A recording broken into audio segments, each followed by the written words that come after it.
अमरीकी ईवान नुमाइंदगान में एक करारदाद आई है जिसका लुबे-लुबाब यह है कि पाकिस्तान में 8 फरवरी को जो इंतखाबात हुए वो ना साफ थे ना शफाफ थे और उसकी आज़ादाना तहकीकात होनी चाहिए। ओवरवेलमिंग मेजॉरिटी जो है 368 उन्होंने इसके करारदाद के हक में वोट किया। ईवान नुमाइंदगान की करारदाद की कोई लीगल इम्प्लीकेशन नहीं होती, लेकिन आम तौर पर जब इतनी बड़ी अक्सरियत और जिसमें हाउस के अंदर मौजूद जो डेमोक्रेट्स हैं वो भी और रिपब्लिकन्स वो भी, अगर वो आपको नजर आए कि क्लियरली एक ही तरफ वोट कर रहे हैं, 181 आई थिंक रिपब्लिकन्स और 187 शायद डेमोक्रेट्स हैं जिन्होंने इसके हक में वोट किया, 7 ने सिर्फ मुखालफत में किया, तो एक अंदेशा ये मौजूद होता है कि उसके फॉलो अप के अंदर कोई लेजिस्लेशन भी मूव की जा सकती है। कोई वो बिल ले आएंगे जिसमें कहेंगे कि पाकिस्तान में जो जमहूरियत है उसकी नफ़ी की गई 8 को और जो इंतखाबात हुए वो साफ शफाफ नहीं थे, तो पाकिस्तान की जो इमदाद है उसको मशरूत कर दिया जाए। इसको रूल आउट मत करिए, माजी में ऐसा होता रहा पाकिस्तान के साथ। तो करना क्या चाहिए, ये पाकिस्तान के जो इस वक्त अकाबरीन हैं उनको इसके ऊपर जायज़ा लेना चाहिए कि जो हमने सिस्टम क्रिएट किया है 8 फरवरी के बाद, पाकिस्तान में प्री पोल रिगिंग हर दफ़ा होती है। कोई ऐसा इंतखाब रिसेंट हिस्ट्री में नहीं गुजरा जिसमें प्री पोल रिगिंग ना हुई हो। इंतखाबात के बाद भी जिस तरीके से बंदे मैनेज किए जाते हैं वो भी कोई अनहोनी नहीं है। 2013 और 18 दोनों दफ़ों हमने देखा था कि किस तरीके से जहाज़ों में बंदे भर के कभी बनी गाला और कभी लाहौर रायविंड पहुंचते थे। सब चीज़ें सबके सामने हैं। लेकिन ये फॉर्म 45 और 47 वाली जो नई एक चीज़ हमने निकाली, पोलिंग डे वॉज गुड, इंतखाबात का दिन ठीक था, लेकिन रात को हमने जो कुछ किया फॉर्म इधर से उधर करके, वो अब दुनिया हमारे इंतखाबी नताइज को मानती नहीं है। और फिर जिस तरीके से इंतखाबात से चंद रोज़ पहले इमरान खान के खिलाफ सज़ाओं का अमल शुरू हुआ, उससे पहले जैसे बल्ले का निशान छीना गया, इलेक्शन डे पे जैसे इंटरनेट बंद किया गया, दुनिया में कौन सा ऐसा मुल्क होगा जिसको ये नज़र नहीं आ रही। और जब भी वो सवाल उठाएंगे तो इस पर हमारी मजम्मत करेंगे। तो इस पर कहीं ना कहीं हमें एग्जिट लेना,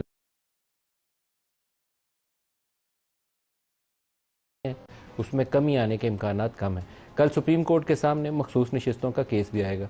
मखसूस नशिस्तों का जब हम केस कहते हैं तो इसके साथ एक जुड़ा हुआ सवाल है कि इलेक्शन कमीशन का वो फैसला जिसमें बल्ले का निशान लिया गया था उसकी तौसीक इसी सुप्रीम कोर्ट ने की थी। तो क्या सुप्रीम कोर्ट अब इतना बड़ापन दिखाएगी कि वो कहे कि जमहूरियत की रूह के मुनाफी कुछ इकदाम नहीं होना चाहिए। 8 फरवरी को जो शिकायत आई, जैसे बंदों से प्रेस कॉन्फ्रेंस हुई, वो गलत था, अब हमने सही राह पे जाना है तो कैसे आगे बढ़ें। इस सारी चीज़ों को पेश नज़र रखते हुए और जो जस्टिस अतर निल्ला के नुकात हैं कि क्या रेत में सर दबाने से जो रियलिटी है वो छुप जाएगी, नहीं छुपेगी, वो तो नज़र आ रही है। तो सुप्रीम कोर्ट के जो जजेस हैं वो एक बड़ी ताकतवर पोजीशन लेते हुए एक ऐसा फैसला सादर करे जो जमहूरियत के ऐन मुताबिक हो।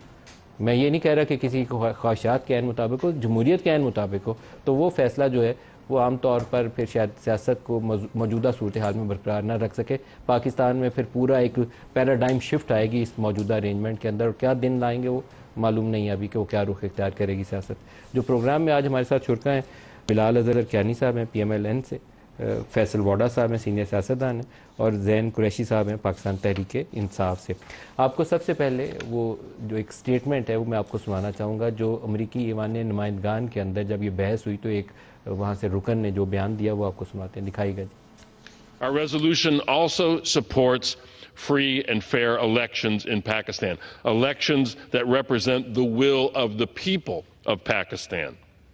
Unfortunately, Pakistan's most recent election that took place in February was not carried out under conditions that credible election observers considered free or fair. And while there were some bright spots in that election, including the record numbers of women, youth, and religious and ethnic minorities being registered to vote, the election was ultimately clouded by credible allegations of electoral interference, of fraud, and of violence.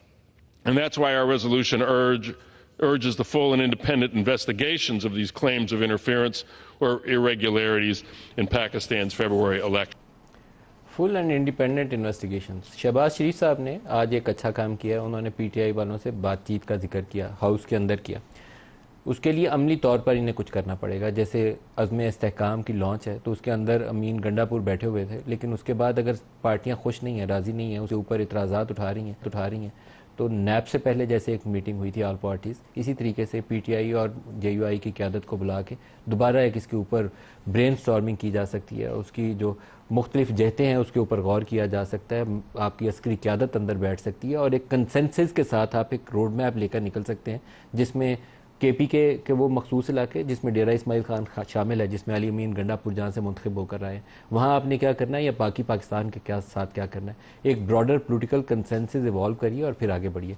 सुनिए आज शहबाज साहब ने क्या कहा और जवाब में PTI ने क्या कहा। जनाब स्पीकर, आज ये जो तलखियां जिस हद तक पहुंच गई हैं, आज अगर इनके वहां पर कोई मसाइब हैं, मुश्किलात हैं, तो आए बैठ के बात करें और बैठ के मामलात को तय करें।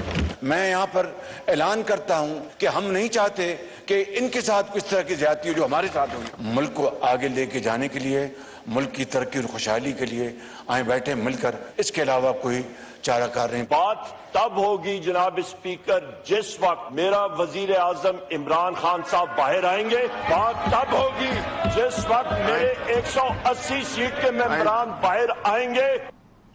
अभी गौहर खान का भी शायद इस पे स्टेटमेंट आया है, कोशिश करेंगे आगे चल के मौका मिला तो वो भी आपको दिखाएंगे, जिसमें वो